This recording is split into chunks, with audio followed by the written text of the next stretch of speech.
Halo siswa-siswiku semua, kali ini kita akan membahas tentang inflasi. Tahu nggak sih kalian apa yang dimaksud dengan inflasi? Atau kalian pernah mendengar kata inflasi? Nah, inflasi itu sendiri adalah kenaikan harga barang dan jasa secara umum dan terus-menerus dalam jangka waktu tertentu yang mengakibatkan penurunan daya beli uang. Nah, inflasi bukan kenaikan satu atau dua barang saja, melainkan kenaikan harga yang meluas pada sebagian besar barang kebutuhan pokok dan berlangsung selama berbulan-bulan. Kenaikan harga dari satu atau dua barang saja tidak dapat disebut inflasi, kecuali bila kenaikan itu meluas atau mengakibatkan kenaikan harga pada barang lainnya. Naiknya harga barang dan jasa tersebut menyebabkan turunnya nilai uang. Jadi, inflasi juga diartikan sebagai penurunan nilai uang terhadap nilai barang dan jasa secara umum. Berikut ada beberapa ciri-ciri inflasi, yaitu harga barang dan jasa naik secara terus-menerus, jumlah uang yang beredar melebihi kebutuhan, jumlah barang relatif sedikit, dan nilai uang atau daya beli uang turun. Indikator yang sering digunakan untuk mengukur tingkat inflasi adalah Indeks Harga Konsumen, disingkat IHK. Perubahan IHK dari waktu ke waktu menunjukkan pergerakan harga dari paket barang dan jasa yang dikonsumsi masyarakat. Berikut jenis-jenis inflasi. Inflasi yang terjadi dapat dikelompokkan berdasarkan tingkat keparahannya, sebab terjadinya, dan asalnya. Nah, yang pertama, kita akan membahas inflasi berdasarkan tingkat keparahannya. Berdasarkan tingkat keparahannya, inflasi dibagi menjadi 4 kategori utama, yaitu inflasi rendah, disebut dengan creeping inflation. Inflasi rendah yaitu inflasi yang besarnya kurang dari 10% per tahun. Inflasi ini dibutuhkan dalam ekonomi karena akan mendorong produsen untuk memproduksi lebih banyak barang dan jasa. Yang kedua, inflasi menengah atau sedang, disebut dengan galloping inflation. Inflasi menengah yaitu inflasi yang besarnya antara 10% sampai dengan 30% per tahun. Inflasi ini biasanya ditandai oleh naiknya harga-harga secara cepat dan relatif besar. Angka inflasi pada kondisi ini biasanya disebut inflasi 2 digit, misalnya 15%, 20%, dan 30%. Yang ketiga, inflasi berat atau disebut dengan high inflation. Inflasi berat atau high inflation yaitu inflasi yang besarnya antara 30% sampai dengan 100% per tahun. Misalnya, inflasi yang terjadi pada pertengahan dekade 90-an yang mencapai 60%. Yang keempat, inflasi sangat tinggi atau disebut dengan hyperinflation.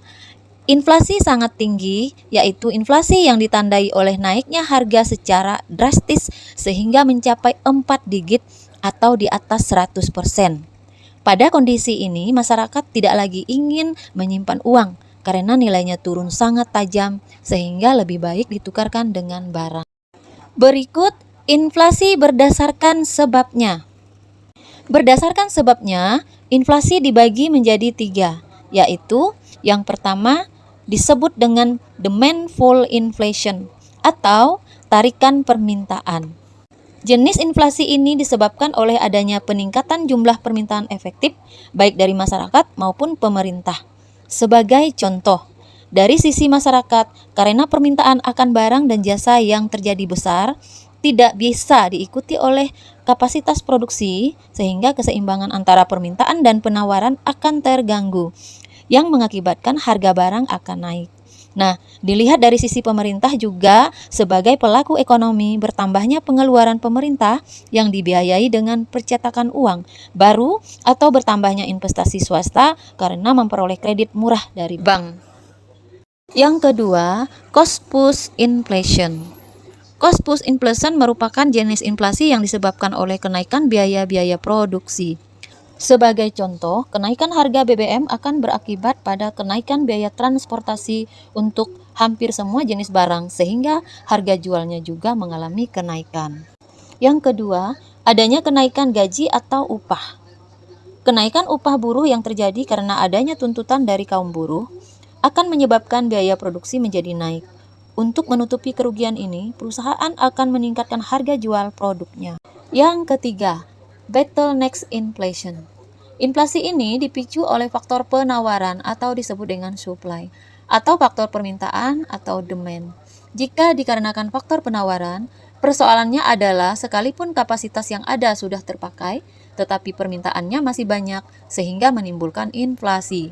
Adapun inflasi karena faktor permintaan disebabkan oleh adanya likuiditas yang lebih banyak, baik berasal dari sisi keuangan maupun akibat tingginya ekspektasi terhadap permintaan baru.